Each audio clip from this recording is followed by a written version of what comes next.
अस्सलाम वालेकुम नाज़रीन, वॉइस ऑफ हयात में खुशामदीद। चैनल को सब्सक्राइब करके लाइक एंड कमेंट भी कर दीजिएगा।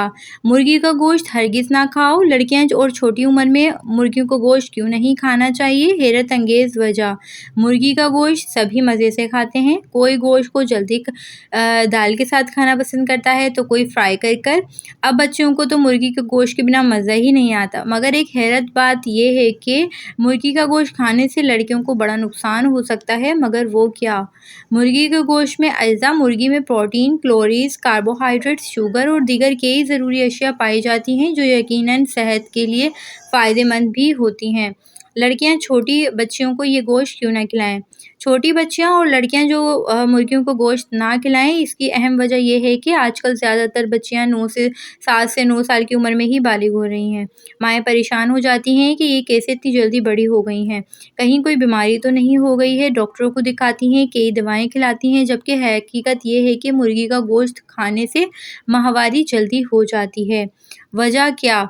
मुर्गी को बढ़ाने के लिए उन्हें चिकन फूड खिलाया जाता है जिसमें ऐसे हार्मोन्स और केमिकल्स होते हैं जो जिस्म में हरारत पैदा करते हैं, जिससे मुर्गी का जिस्म जल्दी फूल जाता है और वो वज़न भी ज़्यादा बढ़ने लगती हैं।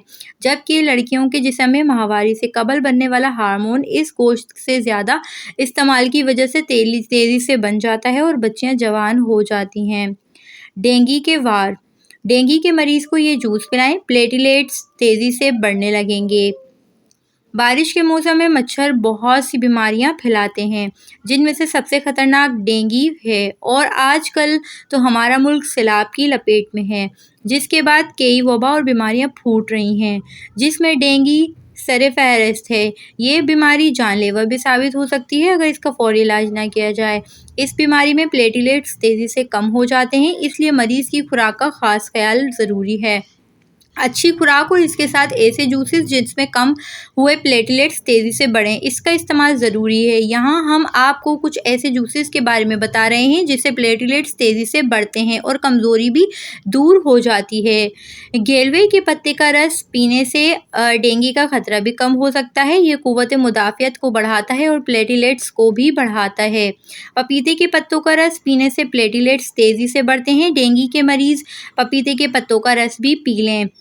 अनार एक ग़िज़ायत से भरपूर फल है। डेंगू में अनार का जूस पीने से हीमोग्लोबिन और प्लेटलेट्स का बेशुमार बढ़ते हैं और जिसकी वजह से जल्द सेहतयाबी भी हो सकती है।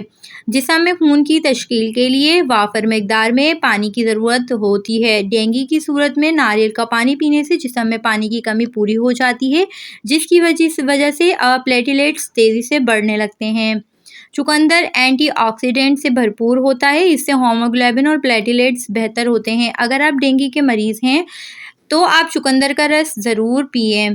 डेंगू में गंदम की घास का रस पीने से मरीज़ की हालत बेहतर होती है। गंदम की घास से बने इस जूस को पीने से प्लेटलेट्स तेज़ी से बढ़ते हैं। सेब के जूस में लीमू का रस निचोड़कर मरीज़ को पिलाएं, इससे भी प्लेटलेट्स तेज़ी से बढ़ते हैं। उम्मीद है आपको आज की वीडियो अच्छी लगी होगी और हेल्पफुल भी लगी होगी। ऐसे टोटके जो ज़िंदगी को आसान कर दें। सेब काटकर अगर नमक मिले पानी में रखे जाएं तो इनका रंग नहीं बदलेगा। सेब की दिलकशी बरकरार रखने के लिए उसे भूसा भरी अलमारी में अलग अलग करके रखें। इसमें सेब बगैर काटे ही रखने हैं और इन पर लीमू का अर्क जो है वो निचोड़कर सेब खराब नहीं होंगे, इनमें दिलकशी और ताज़ा भी रहेंगे। सालन में अगर नमक ज़्यादा हो जाए तो एक आलू को 10 मिनट तक सालन में घुमाएं, इसमें सालन में नमक कम हो जाएगा। चावल उबालते वक्त अगर पानी में 1 चमचा घी डाल दिया जाए तो चावल आपस में नहीं चिपकते। अगर पानी में चंद कतरे लीमू का रस डाल दिया जाए तो इससे चावलों का रंग खूबसूरत और ज़्यादा सफ़ेद होगा।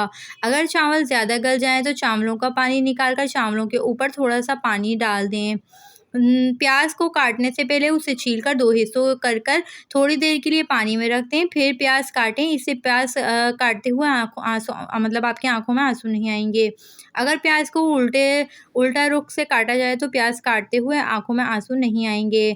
आलू मीठे हों, उन्हें पकाने से पहले काट कर आधे घंटे के लिए उसे लहसुन, नमक और सिरका लगाकर रख दें और आलू की मिठास ख़त्म हो जाएगी। उम्मीद है आपको वीडियो अच्छी लगी होगी, तो चैनल को सब्सक्राइब कर दीजिएगा। मिलेंगे नेक्स्ट वीडियो में, जब तक के लिए अल्लाह हाफ़िज़।